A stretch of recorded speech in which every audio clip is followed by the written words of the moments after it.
Assalamualaikum warahmatullahi wabarakatuh. Bismillahirrahmanirrahim. Alhamdulillahi rabbil alamin. Allahumma salli wa sallim wa barik ala sayyidina Muhammadin wa ala alihi wa ashabihi ajma'in. Subhanaka la ilma lana illa ma 'allamtana innaka antal alimul hakim. Rabbi shrah li sadri wa yassir li amri wahlul 'uqdatam min lisani yafqahu qawli. Allahumma rzuqna fahman nabiyyin wa hifdzal mursalin wa ilhamal malaikatil muqarrabin bi rahmatika ya arhamar rahimin. Wala haula wala quwata illa billahil aliyil azim. Alhamdulillah, segala puji syukur kehadirat Allah Subhanahu wa taala yang telah memberikan nikmat kesehatan, kesempatan kepada kita semua sehingga malam yang berbahagia ini kita dapat bertemu kembali melanjutkan kajian kita sebagaimana biasa, yaitu kajian tauhid dengan pembahasan kitab Kifayatul Awam, kemudian pembahasan kajian rumah tangga Islami, membaca kitab Al-Muhimmah. Untuk yang pertama kita akan baca dulu kitab tauhid kita, yaitu kitab Kifayatul Awam. Sholawat beriring salam tidak lupa pula kita hadiahkan kepada junjungan kita baginda Nabi Muhammad sallallahu alaihi wasallam. Allahumma sholli wa sallim wa barik alaihi. Mudah-mudahan dengan banyaknya kita bersolawat kepada beliau, kita ini merupakan salah satu di antara umatnya yang mendapatkan syafaat di hari akhir kelak. Amin ya rabbal alamin. Untuk kajian tauhid kitab Kifayatul Awam, pembahasan yang terdahulu kita membahas tentang hukum taklid di dalam masalah akidah, yang kesimpulannya taklid di dalam masalah akidah itu tidak dibenarkan.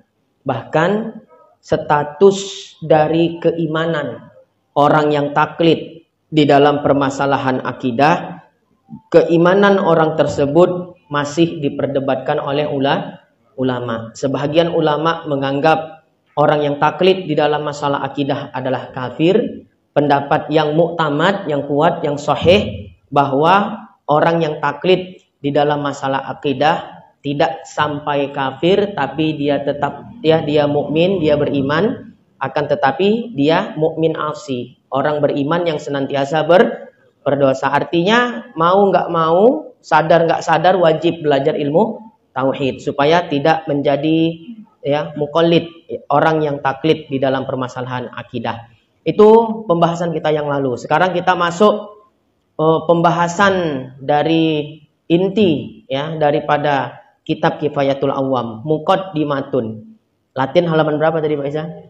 24. Halaman 24. Kalau yang Arab coba dilihat kitabnya kita beda mungkin. Muqaddimatun. Muqaddimah. I'lam anna fahmal aqaidil khamsina al-atiyati yatawaqqafu ala umurin salasatin.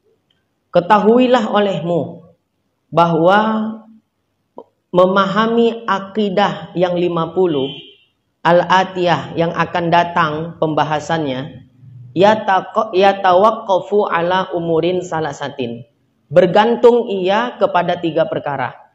Nah, jadi kan inti pembahasan kitab Kifayatul Awam ini adalah tentang sifat-sifat Allah, tentang akidah. Yang mana kalau dirinci, pembahasan yang dibahas di dalam kitab Kifayatul Awam ini adalah permasalahan akidah yang disebut dengan akidah 50.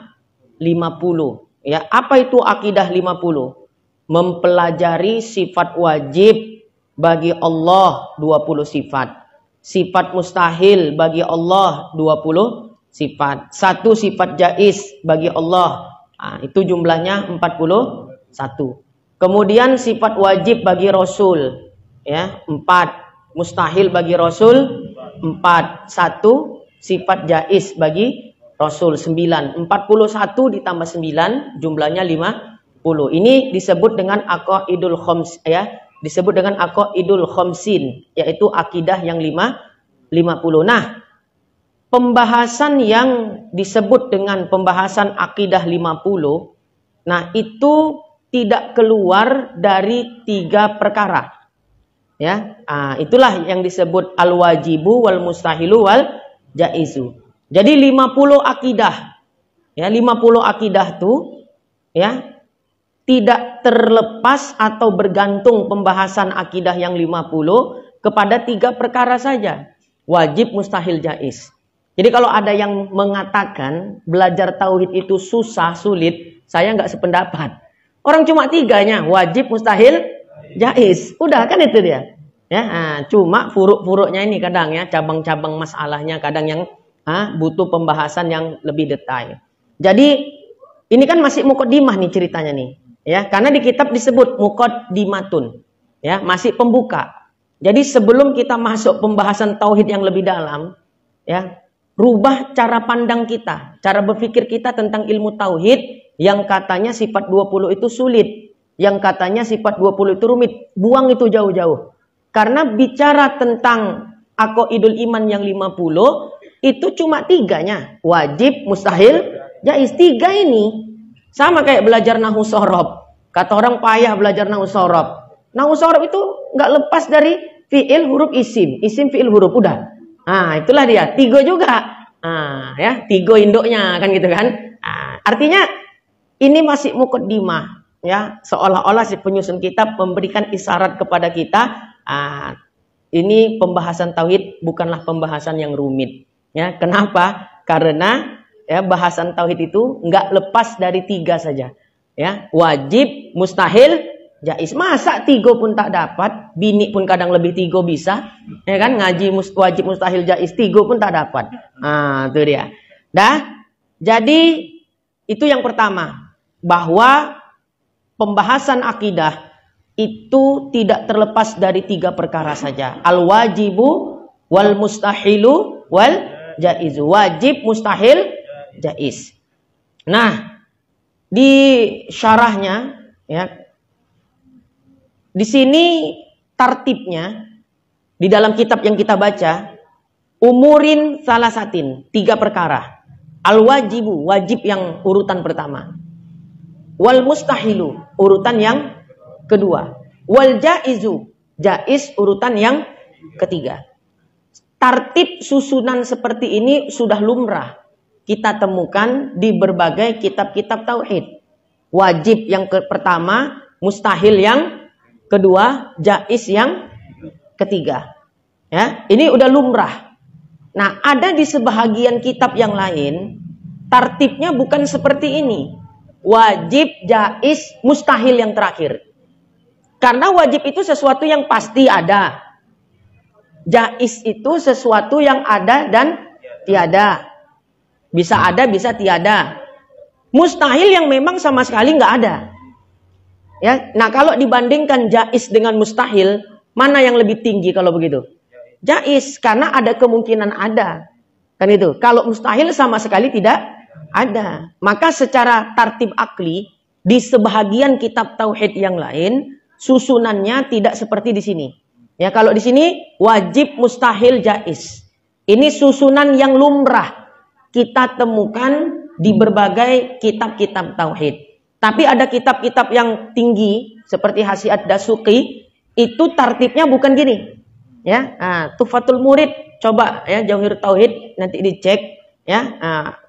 Kalau saya tidak silap, ya tartibnya wajib, jaiz, mustahil. Tapi yang jelas di Dasuqi Ummul Barohin, itu wajib, jaiz, mustahil. Mustahil diletak pada tartib yang terakhir. Karena dia memang sesuatu yang memang nggak ada sama sekali. Masih lebih tinggi jaiz daripada mustahil. Nah, pertanyaannya, di kitab Kifayatul Awam ini, susunan tartibnya wajib, mustahil, jaiz. Menempatkan jaiz pada tartib urutan yang terakhir, mustahil setelah wajib. semata-mata bukan karena kemuliaannya. Mustahil mana ada kemuliaannya. Tapi untuk memudahkan orang-orang awam mempelajari ilmu tauhid. Jadi ketika disebut sifat wajib, langsung disebut mustahil lawannya. Itu lebih memudahkan. Ya, sekali mendayung 2 pulau terlampaui. Ngajinya sifat wajib. Tapi di akhir-akhir nanti, dan lawan daripada wujud adalah Adam. Kan sekaligus dia. Ya, 1 kali mendayung 2 pulau terlampaui. Lebih simple, lebih mudah dan lebih gampang. Jadi alasan para ulama mendahulukan mustahil dari jaiz, wajib mustahil jaiz, semata-mata untuk memudahkan orang yang mau belajar ilmu tauhid. Nah, mustahil itu lawan dari wajib ya. Ya, ada istilahnya didun, did, ada nakid. Ya, itu artinya sama-sama lawan. Kalau di kitab-kitab al-wujudu, ya, wadidduhu al-adamu. Al-wujudu, wujud, wadidduhu, dan lawannya wujud, al-adamu, tiada. Ada juga begini bahasanya, al-wujudu, ya, wan nakidu al-adamu, nakid. Did dengan nakid itu artinya sama-sama lawan. Sifat wajib punya lawan. Lawannya apa? Sifat mustahil. Lawan itu kadang disebut did, huruf dot dan dal nyambung, ya, atau nakid, nun, qaf, ya, dot, nakid. Artinya sama-sama lawan. Cuma lebih bagus nakid dari did. Contoh gini. Warna hitam, lawannya apa? Putih, itu did. Tapi ketika dikatakan warna hitam, lawannya selain warna hitam, ternafi semua warna, ya, itu namanya nakid. Ya, tidak hitam. Itu lebih dalam maknanya did, ya, maknanya nakid daripada did. Cuma di kitab-kitab tauhid biasanya pakai did, ya, bukan did ya.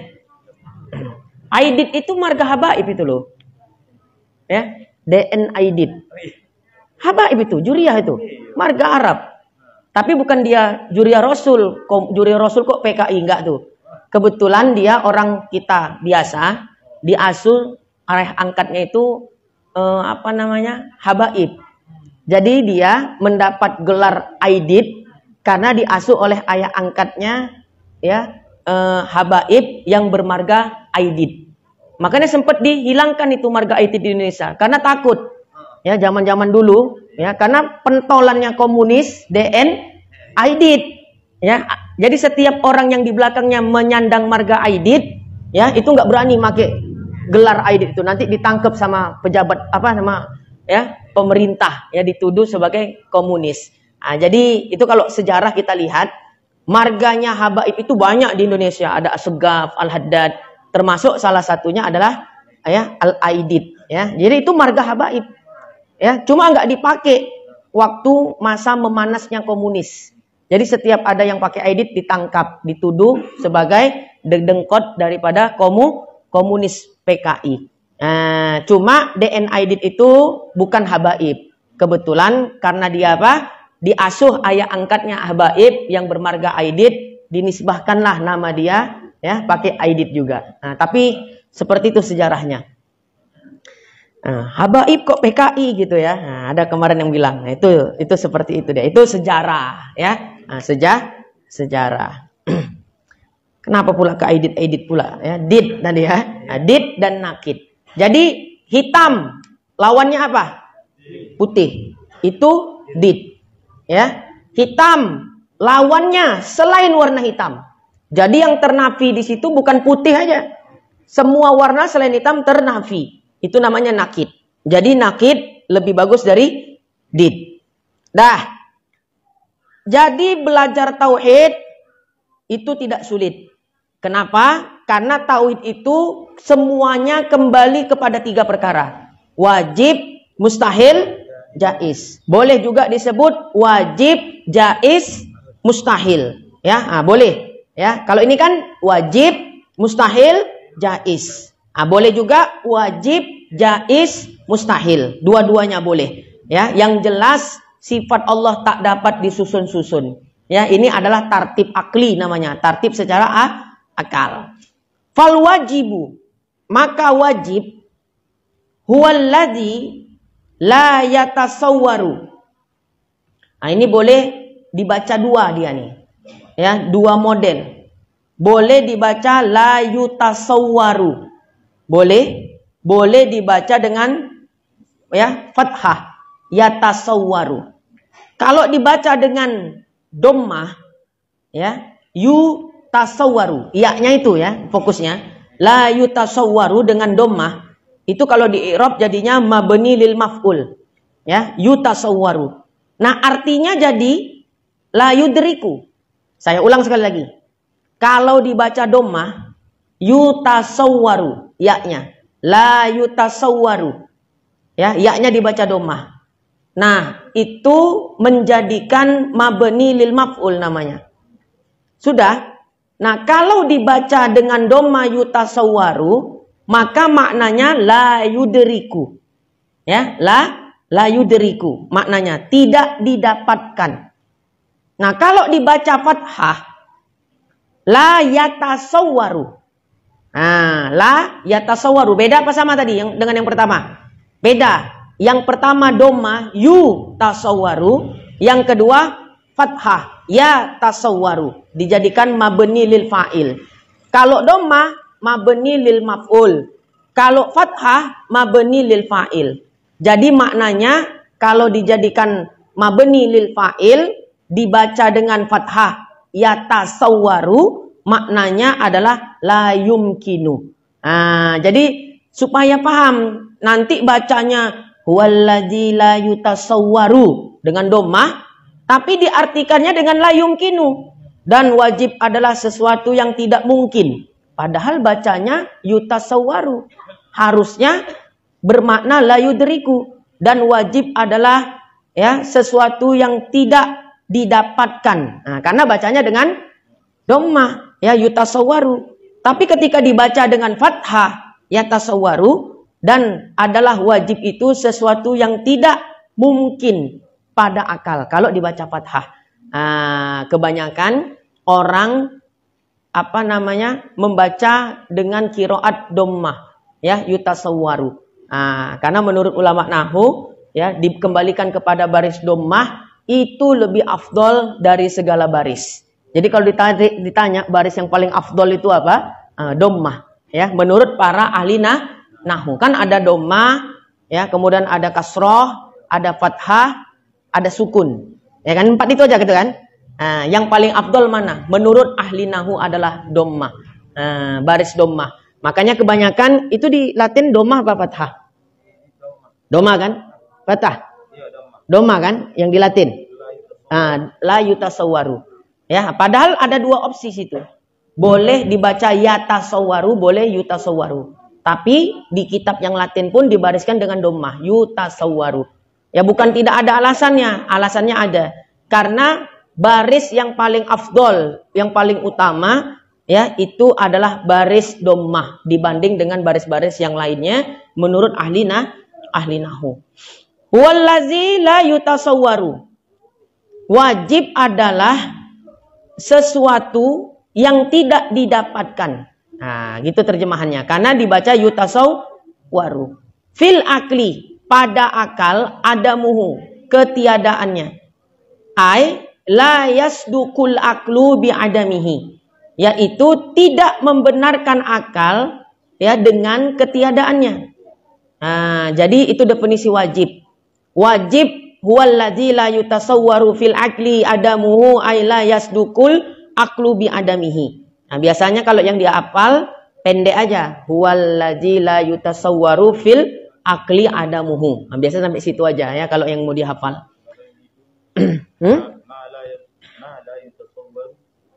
Malayu tasawwaru fil akli adamuhu. Iyalah, kenapa rupanya? Didomahkan. Oh, enggak pakai ya. Boleh. Itu pemanis sajanya itu. Al-lazinya itu. Jadi wajib. Belajar akidah tadi dikatakan akidah tuh nggak lepas dari 3. Apa yang 3 tadi? Wajib, mustahil, jaiz. Nah, sekarang kita masuk definisinya masing-masing dan contohnya. Nah, wajib itu apa? Dikatakan fal wajibu huwallazi la yutasawwaru fil aqli adamuhu. Wajib adalah sesuatu yang tidak didapatkan pada akal ketiadaannya. Kalau bahasa mudahnya, akal kita nih tidak menerima kalau sesuatu itu tidak ada. Ya, akal kita nih tidak menerima sesuatu itu tiada. Jadi gimana? Akal membenarkan kalau itu sesuatu ada. Nggak mungkin dia nggak ada. Dimudahkan lagi, wajib itu apa? Sesuatu yang pasti ada. Tidak mungkin tidak ada. Kalau gitu paham? Nah, itu lebih mudah tuh ya. Nah, sesuatu yang pasti ada. Tidak mungkin tidak ada. Dan tidak menerima tiada. Itu definisi wajib yang paling mudah. Nah, contohnya wajib apa? Contohnya wajib katahayyuzi lil jurmi. Ya. Contoh wajib katahayyuzi lil jurmi. Contoh wajib seperti tahayyuz bagi jirim. Nanti saya jelaskan apa itu tahayyuz lil jurmi. Tahayyuz bagi jirim. Yaitu ini kalau almarhum baca Arab Melayu, ya kan? Iya dibaca ya kan? Nah, itu dia. Akhzuhu qadron minal farogi, yaitu mengambil mengambil jirim qadron seukuran minal farogi, tempat yang kosong. Wal jurmu kasyajari wal hajari. Jirim itu seperti pohon dan seperti ya batu, tembok, dinding. Nah, baik, gini. Wajib tadi definisinya apa? Sesuatu yang pasti ada. Tidak mungkin tidak ada. Dan dia tidak menerima tiada. Pasti. Sesuatu yang pasti. Contohnya apa? Tahayyuz lil jurmi. Tahayyuz bagi jirim. Nah, apa tuh tahayyuz bagi jirim? Contoh. Ini benda. Nih. Apa yang saya pegang nih? Tisu. Ini ruang hampa. Ruang kosong. Ini kan kosong ini kan? Ya. Ruang hampa, ruang kosong. Maka benda ini mengambil tempat pada ruang kosong atau ruang hampa ini seukuran besar benda itu. Paham? Itu yang dinamakan tahayyuz lil jurmi. Dan itu wajib. Contoh, ini ruang hampa. Ini tubuh kita nih. Nah, tubuh kita ini mengambil tempat pada ruang kosong atau ruang hampa ini seukuran besarnya benda kita, tubuh kita. Tak kurang, tak lebih. Hukumnya wajib apa tidak? Wajib. Pasti akal menerima itu. Nah, itulah yang dinamakan tahayyuz lil jurmi. Jadi setiap benda di alam semesta ini wajib hukumnya mengambil tempat seukuran besar benda itu pada ruang hampa tersebut. Apalagi contohnya? Ini handphone. Ya, benda. Ini ruang hampa. Maka handphone ini yang saya pegang, dia mengambil tempat seukuran besarnya handphone ini pada ruang hampa, ruang kosong ini. Itu dinamakan tahayyuz lil jurmi. Dan hukumnya adalah wajib.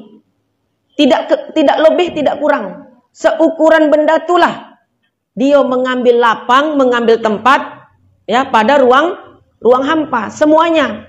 Apalagi mau contoh? Botol nih. Ya, makin banyak contoh, makin banyak paham. Botol nih. Semana ukuran besar botol nih? Segini. Dia kan mengambil tempat ini pada ruang hampa. Mana ruang hampa tuh? Ini kan ruang kosong.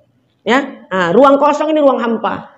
Benda ini mengambil tempat seukuran besarnya benda ini pada ruang hampa ini. Hukumnya adalah wajib. Ini ilmu kalam. Ya, pembahasan daurah semalam. Ini bukan tauhid, ini ilmu kalam. Kalau di zaman Nabi nggak ada sahabat ngaji kayak begini, wujud kidam bako nggak. Ya, berarti ilmu tauhid kita sifat 20 ini ilmu baru lah Ustaz. Iya. Istilahnya ilmu baru, tapi bibitnya sudah ada di masa Nabi. Jadi Nabi Muhammad SAW mengajarkan para sahabat Nabi tentang keimanan, bukan wujud kidam bako mukhalafatul hawadis, enggak. Bahkan itu tidak dikenal istilah-istilah wujud kidam bako mukhalafatul hawadis di masa sahabat. Karena di masa sahabat, ya, penetapan keimanan dari Nabi, ya, Nabi mengajarkan para sahabat, titik fokusnya kepada dalil-dalil nakli, dalil Al-Quran. Jadi ketika Nabi mengajarkan tauhid kepada para sahabat, wahai para sahabat, Allah itu ada, adanya Allah tidak berawal. Ya, maka Nabi cuma menyebutkan Allahu al-awwalu. Ya, nah, kemudian karena Allah itu ada, adanya Allah tidak ada awal, Allah juga tidak ada akhirnya. Maka Allah itu Allah al-akhiru. Kan ada ayatnya. Ya, wal akhiru wal awwalu wal akhiru, dari Al-Qur'an dia. Nah, jadi Nabi bukan menyebutkan Allah itu kidam bako, bukan. Nggak pernah tuh disebut. Ya, nah, jadi istilah kidam bako itu munculnya di masa ilmu kalam itu sedang naik daun. Dan ilmu kalam ini ilmu baru. Ya, istilah ilmu kalam. Jadi yang kita pelajari ini bukan tauhid lagi sebenarnya.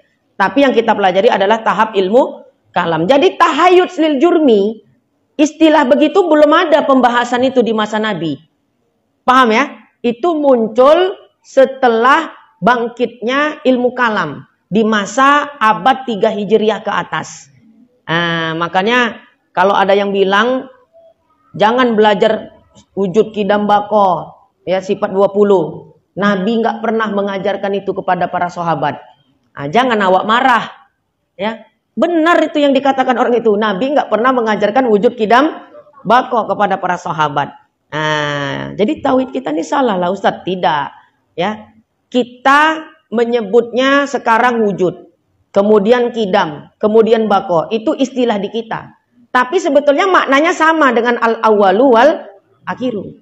Jadi ketika Nabi ingin menegaskan kepada sahabat bahwa Allah itu maha kuasa atas segala sesuatu, Nabi cukup membaca ayat innallaha ala kulli syai'in qadir. Jadi enggak dibahas Nabi Allah tuh bersifat kudroh, enggak. Ya, belum ada istilah kudroh di masa Nabi SAW. Ya, istilah itu belum muncul. Nabi cuma menyebutnya innallaha ala kulli syai'in qadir. Nah, ketika Nabi ingin mengajarkan para sahabat tentang keesaan, Nabi tidak mengajarkan ayo kita mengaji sifat wahdaniyah. Tak ada Nabi begitu. Tapi Nabi langsung mengajarkan ayat Qul wallahu ahad Allahus samad lam yalid walam yulad walam yakul lahu kufuwan ahad. Baru dijabarkan Nabi tentang keesaan Allah. Jadi tidak seperti kita. Ya, ketika Nabi ingin mengajarkan para sahabat bahwa Allah itu tidaklah berhajat kepada segala sesuatu pun, Nabi akan mengatakan kepada para sahabat, ya, Al-Hayyul Qayyum. Kan dari Al-Qur'an dia semuanya. Ya, jadi wujud kidam bako, inti pembahasan kita nih, wajib, mustahil, jaiz, itu adalah ruang lingkup pembahasan ilmu kalam. Ya, kenapa ngaji ilmu kalam Ustaz? Aku nggak mau, aku maunya ngaji tauhid. Ilmu kalam tuh lebih mendalam dari ilmu tauhid. Kalau tauhid itu penguasaan dalilnya hanya dalil akli, dalil nakli saja.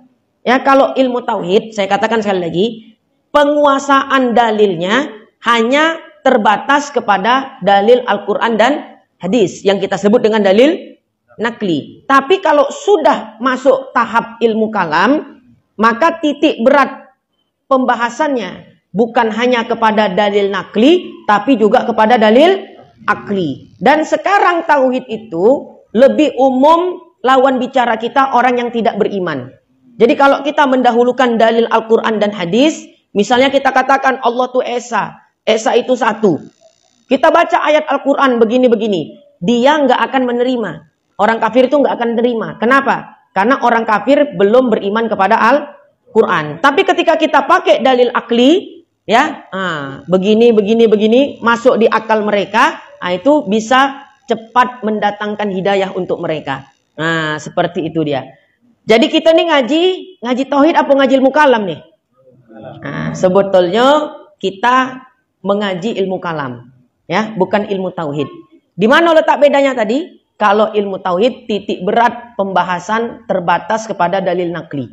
Tapi kalau ilmu kalam kepada dalil akli. Makanya di kitab-kitab tauhid ini jarang ada dalil Al-Qur'an hadisnya kan? Ini termasuk akidah 50, ya, bergantung kepada 3, wajib, mustahil, jaiz. Wajib itu sesuatu yang pasti ada, tidak mungkin tidak ada. Contohnya tahayyul jurmi. Nah, ini adalah ruang lingkup bahasan daripada ilmu kalam. Baik. Jadi itu yang dinamakan tahayyul lil jurmi. Wal jurmu kasyajari wal hajari. Nah, ada jauhar. Kemudian ada jirim. Kemudian ada jisim. Terakhir arod. Jauhar, kemudian jirim, kemudian jisim. Nah, satu tubuh kita ini, satu tubuh dari ujung rambut sampai ujung kaki, ini namanya jisim. Ya.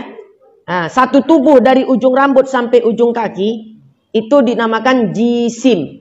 Makanya kelompok yang mengatakan Allah punya tangan, kaki, wajah, itu disebut paham mujassimah. Ya, kenapa? Menjisimkan Allah. Lantas jirim itu apa? Jirim itu bagian dari jisim. Jadi kalau kita kita urut gini. Jauhar. Jauhar itu ada jauhar tunggal, ya, jauhar fardi kalau istilahnya. Ya, apa namanya? Jauhar pirit. Kenapa pula disebut pirit? Fardi, bacanya fardi. Oh, tak tahu barisnya, jadi dibaca pirit. Oh, udah masyhur pula tuh jadi istilah ya. Nah, yang betul bacanya jauhar fardi. Nah, jadi karena bingung jauhar apa nih, jadi bacanya pirit ya. Udah dari dulu tuh. Nah, nanti mulai sekarang dirubahlah. Ya, jauhar fardi. Ya, tulisannya sama. Ya, itulah tadi kan karena kurang terbatas ilmu nahwu tadi. Ya. Baca hadis, tulisan hadis gini. An-nikahu sunnati. Nah, kalau dia tak belajar nahwu dibacanya an-nikahu santai. Tulisannya sama. Ya, sunnati bisa juga dibaca santai. Ya, mengapa tak menikah-nikah? Mengamalkan sunnah Nabi. Mana hadisnya? Ini ada di kitab an-nikahu santai. Karena dia bacanya Arab Melayu. Ya, padahal an-nikahu sunnati, nikah itu adalah sunnahku. Itulah tadi, ya. Jauhar fardi. Dibaca jauhar pirit ya. Yang betul jauhar fardi. Jauhar fardi atau jauhar pirit, itulah diolah ya, karena udah istilah, tak apalah karena udah jadi istilah. Cuma harus tahu yang betul adalah jauhar fardi. Ada yang murokab, ada yang fardi. Jauhar fardi itu elemen terkecil ya dari sesuatu. Itu namanya jauhar. Tubuh kita nih, dari ujung rambut sampai ujung kaki, ada kepala, ada tangan, ada badan, ada kaki. Jelas ya? Kita mulakanlah contoh tangan. Tangan ini kan terhimpun dari kulit. Betul? Ada daging, ada darah, tulang, lemak, semualah tuh. Masing-masingnya itu disebut jauhar. Jelas ya? Nah, masing-masingnya disebut jauhar. Ini untuk memudahkan saja nih. Ya, nggak usah pakai yang rumit-rumit. Kalau bisa mudah, kenapa harus dipayah-payahkan? Ya, tangan nih. Ya, tangan. Ada kulit, aduh, tersusun dari daging, tulang, darah, bulu-bulu pun ada. Masing-masingnya itu disebut jauhar.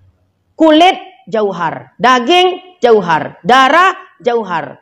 Ya, apa lagi tadi? Lemak jauhar, urat jauhar. Menyatu dia, jauhar murakkab. Ya, setelah jauhar fardi membentuk kepada jauhar murakkab, ya, tersusun, disebutlah susunan itu sebagai jirim. Nah, jadi jirim itu merupakan kumpulan dari beberapa jauhar. Ya, tangan. Ya, tangan kita ini aja, tangan aja nih. Ini namanya Ya, ini namanya jirim. Ya. Nah, tersusun dari apa? Jauhar-jauhar. Kulit, kan itu tadi kan? Membentuk, menyatu, membentuk tangan. Setelah jadi tangan, jirimlah namanya dia. Jadi, jirim adalah beberapa kumpulan dari beberapa jauhar. Nah, setelah, berarti kan kepala jirim tidak? Tangan, jirim. Badan, jirim. Kaki, jirim. Menyatulah jirim-jirim menjadi satu kesatuan. Nah, disebutlah namanya jisim. Tembok nih contoh jisim enggak? Jisim. Bukan jirim lagi dia tapi jisim. Karena udah menyatu. Ada semen, batu, nah, kan gitu kan? Dan lain-lain sebagainya. Jadi cara contoh mudahnya seperti itu dah. Ya, jadi jangan bingung-bingung. Jauhar apa? Jirim itu apa? Jisim itu apa? Nah, kalau jisim udah full dia. Beberapa kumpulan jirim-jirim disebut jisim. Dan beberapa kumpulan jauhar-jauhar disebut jirim. Dan yang namanya jirim ataupun jisim tidak pernah kosong daripada arot. Arot itu apa? Eksidensi. Nah, kalau anak kuliah bilangnya, ya, arot, ya. Nah, kalau jisim, nah, itu adalah substansi. Nah, kalau arot, eksidensi. Nah, itu bahasa dokter S3. Kalau kita belajar filsafat, ya, kuliah kita belajar filsafat S2 atau S3, mereka nggak nyebutkannya jirim atau jisim, ya, tapi substansi. Dan yang namanya substansi tidak kosong dari eksidensi. Awak poneng orang kampung. Padahal kalau bahasa mudahnya, jisim maupun jirim tidak lepas dari arot. Arot itu sifat. Contohnya apa? Gerak, diam. Ya, kita bergerak enggak? Kita diam tidak? Diam. Itulah arot. Kadang diam, kadang bergerak. Warna-warna itu juga arot. Yang namanya jirim, ini kita nih, ataupun jisim, tidak mungkin kosong dari, ya, dari arot, gerak, diam secara bersamaan. Nah, jadi ada jauhar, jirim, jisim, arot. Yang namanya jisim ataupun jirim tidak pernah kosong dari yang namanya arot. Hukumnya wajib. Ya, hukumnya wajib. Paham apa enggak kira-kira? Ya, bisa ya? Nah, itu kalau bahasa kita orang kampung. Nah, kalau yang kuliah-kuliah filsafat itu, ya, substansi, ya, wajib ada padanya eksidensi. Ya, jisim tidak pernah lepas dari arot. Mustahil ada jisim tidak berarot. Ya, mustahil substansi yang tidak memiliki eksidensi. Agak keren dikit ya Pak Isa. Maksudnya ya supaya lebih paham untuk wawasan aja kita. Jadi kita nih tak kuliah, ya kan? Nanti kalau mendengar istilah-istilah yang begitu paham kita, ya. Biar tak ditokok-tokokin orang kita. Dah, baik. Berbicara wajib, wajib itu ada 3. Wajib zatiyun mutlakun. Yang pertama, wajib zatiyun mutlakun. Yang kedua, wajib zatiyun muqayyadun. Ya. Wajib zatiyun mutlakun. Yang kedua, wajib zatiyun muqayyadun. Yang ketiga, wajib aridi. Udah pernah tahu contohnya masing-masing? Contoh, wajib tadi berapa? 3. Yang pertama, wajibun zatiyun mutlakun. Wajib zati yang mutlak. Contohnya, kazatihi, ya, wasifatihi ta'ala. Contohnya adalah zat Allah dan sifat-sifat Allah, yaitu sifat wajib. Jadi sesuatu yang ada, kita ada enggak? Ada. Allah juga ada. Kita ada, Allah juga ada. Nah, sesuatu yang ada itu, ada kalanya dia, adanya itu dihukumi wajib. Wajib secara akli. Ya, sesuatu yang ada kalanya dia, adanya itu dihukumi wajib. Nah, apa yang adanya itu dihukumi wajib? sesuatu yang adanya dihukumi wajib adalah zat Allah dan sifat-sifatnya. Inilah kenapa Allah Ta'ala disebut sebagai zat wajibul wujud. Jadi jangan asal bunyi aja. Ya, kita bersyukur Bapak Ibu kepada Allah Subhanahu wa Ta'ala, zat wajibul wujud. Takbir. Allahu Akbar. Ditanya zat wajibul wujud apa? Entahlah, pokoknya keren aja, aku tengok, aku sebut aja. Nah, jangan asal bunyi, jangan asbun, harus paham apa yang disebutkan. Nah, jadi ketika disebut zat wajibul wujud, itulah dia tadi. Zat yang adanya dihukumi wajib. Ya, bukan dia mustahil, bukan dia jaiz. Ya, sesuatu yang adanya dihukumi wajib. Maka disebutlah dia zat wajibul wujud. Dan tidak ada sesuatu yang adanya dihukumi wajib atau zat wajibul wujud selain Allah Ta'ala dan sifat-sifatnya. Nggak ada selain Allah. Jadi yang zat wajibul wujud atau zat yang adanya dihukumi wajib hanya Allah dan sifat-sifatnya.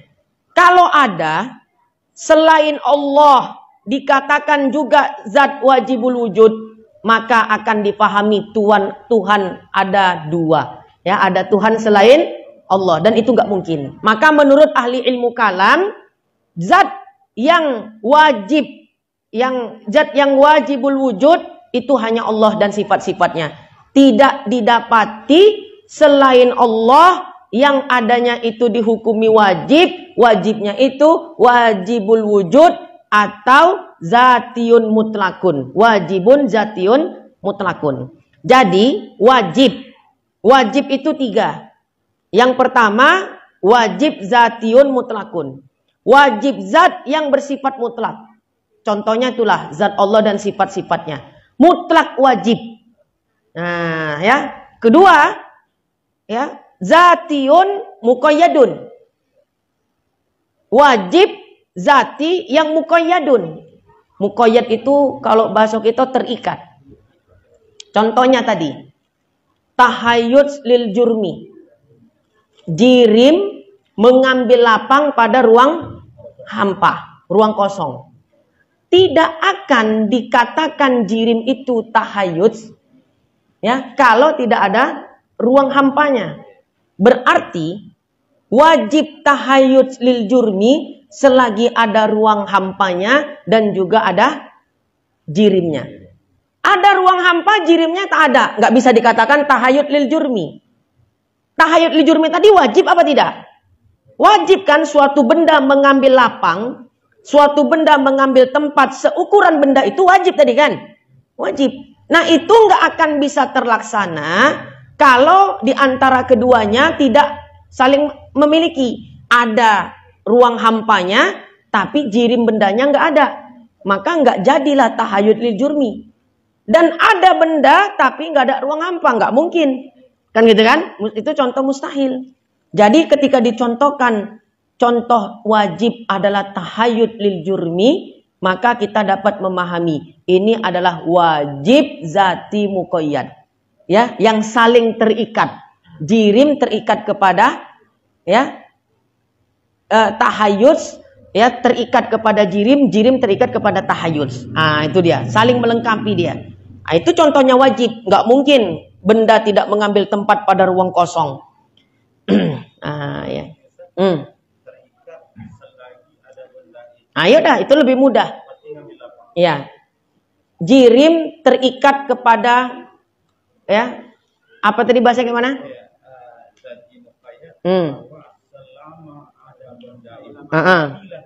Ya. Kan terikat dia kan di antara keduanya. Selama ada jirim, selama itu pula adalah tahayyuz. Kan itu. Ya, tahayyuz tadi mengambil lapang pada ruang hampa. Nah, tapi kalau tak ada jirim, tak ada tahayyuz. Dan kalau ada benda wajib tahayyuz. Cuma wajibnya itu terikat. Ya, saling terikat di antara jirim dengan tahayyuz. Gitu kan? Nah, betul, itu namanya wajib zati muqayyad. Nah, yang ketiga, wajib aridi, ya. Wajib aridi itu seperti adanya kita. Adanya kita tuh jaiz apa wajib? Hah? Ini kalau di kitab apa nih? Kifayatul Awam yang syarah, Wasalisu, contoh wajib yang aridi, kawujudina, seperti wujudnya kita. Coba mana tuh? Padahal kan gini, hukum akal itu kan 3. Wajib, mustahil, jaiz. Sesuatu yang adanya dihukumi wajib apa tadi? Zat Allah dan sifat-sifatnya. Ada sesuatu yang adanya dihukumi mustahil. Adanya dihukumi mustahil adalah sekutu bagi Allah. Ada yang sesuatu itu adanya dihukumi jaiz. Dihukumi jaiz. Kita nih adanya kita jaiz apa wajib? Jaiz kan? Ini tengok nih ya. Yang 3 nih. Wasalisu kawujudina. Contoh wajib aridi adanya kita. Cemano nih agaknya? Wajib. Nah, terakhir itulah ada paham wajib, ada paham harus. Atau pecah lagi nih jadinya nih. Ya bukan masalah basor aja ya kan, masalah wujudnya kita nih. Gini, makanya mengaji jangan tidur. Ya, supaya nggak salah paham. Adanya kita secara akli itu hukumnya jaiz. Sudah? Karena kita termakluk perkara yang mungkin. Nah, adapun dicontohkan adanya kita adalah wajib aridi bila dita'alukan kepada ilmunya Allah.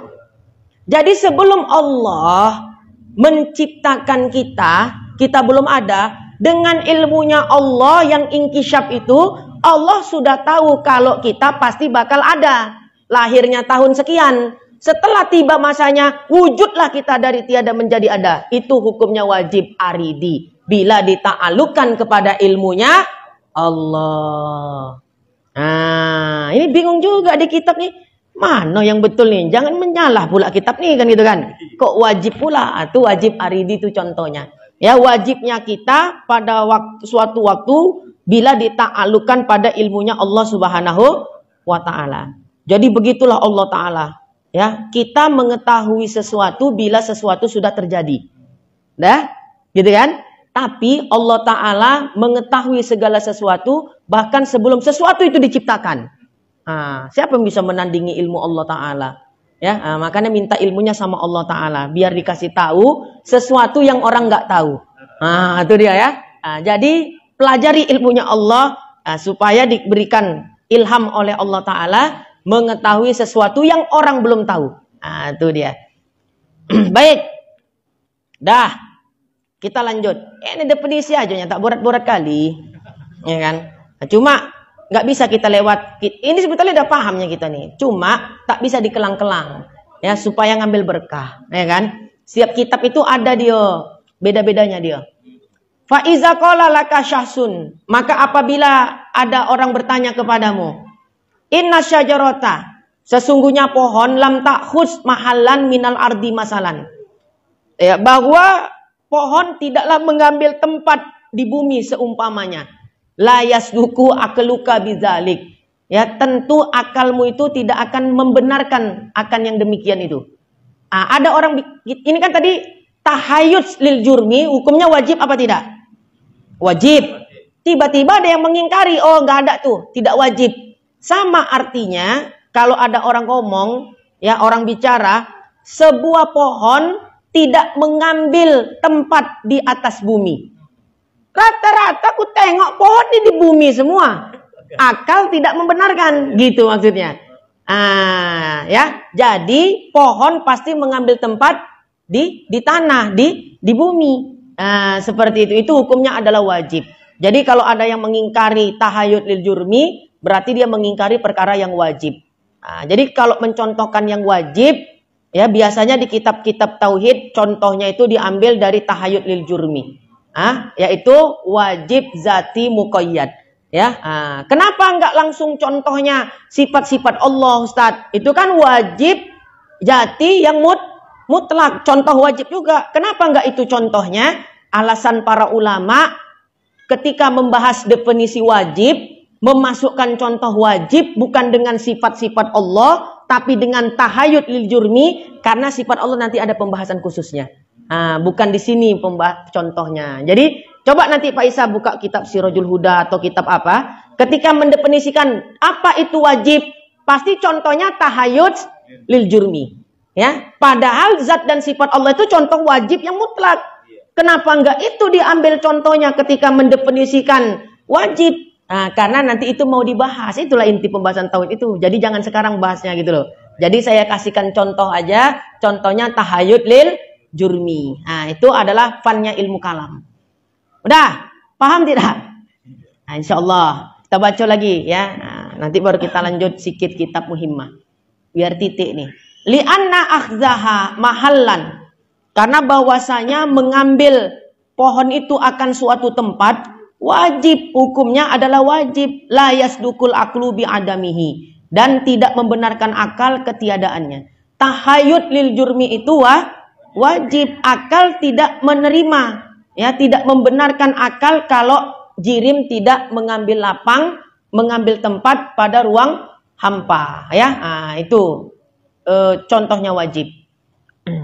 Wal mustahilu, dan mustahil huwallazi la yutasawwaru. Kita baca seragam aja ya.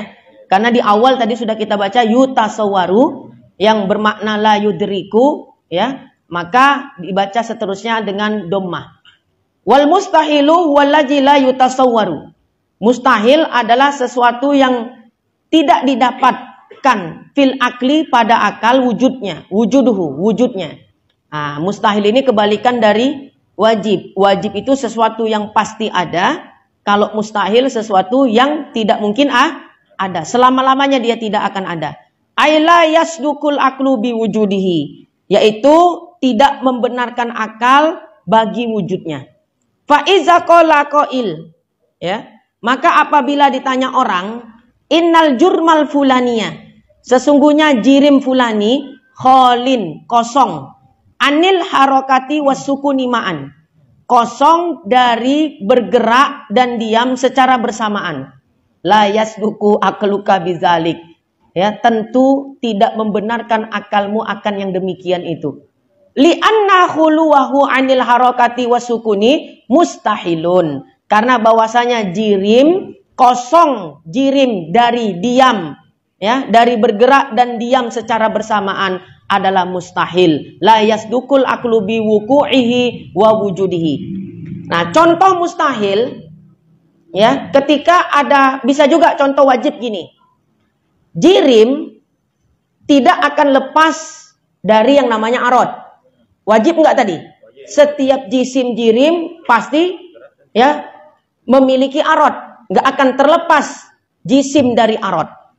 Nah, jisim benda, kalau dia tidak diam, berarti dia bergerak. Kalau dia bergerak, berarti sedang tidak diam. Nah, itu hukumnya wajib. Ya, jisim tidak terlepas dari arad. Ya, itu hukumnya wajib. Diam, gerak. Sudah? Ketika dikatakan sebuah benda kosong dari diam dan gerak secara bersamaan, Cemano memahaminya? Mustahil itu. Ya. Jadi contoh wajib kalau diambil dari jisim arad. Kalau tadi kan ngambil contoh wajibnya dari tahayud lil jurmi. Ini ngambil contoh wajib dari jisim dan arad. Setiap jisim nggak pernah kosong dari arad. Dan bersifatnya jisim dengan salah satunya, apakah diam ataukah bergerak, dengan salah satunya hukumnya adalah wajib.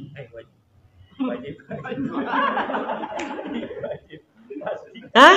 Wajib apa enggak? Setiap jisim benda wajib bersamanya arad. Ya. Substansi wajib padanya eksidensi. Wah, kan gitu kan? Tahu satu, kita tahu seperti itu ya. Nah, tak paham gitu. Benda wajib bersamanya arad. Arad itu sifat. Diam, gerak. Nah, benda, ya, pada satu ketika pastilah bersifat dengan salah satunya. Kadang dia diam. Kalau dia diam berarti lagi tak gorak. Kadang dia gerak. Kalau gerak berarti lagi tidak diam. Wajib bersifat dengan diam dan gerak. Ya, pada satu waktu. Wajib tidak? Wajib apa jaiz? Wajib. Coba, kenapa? Kan salah satu. Jisim tidak pernah luput dari arad. Arad diam dan gerak. Maka suatu benda ya, mestilah dia bersifat dengan salah satunya. Kadang dia diam, kadang dia bergerak. Ah, ini apa tadi contohnya? Wajib.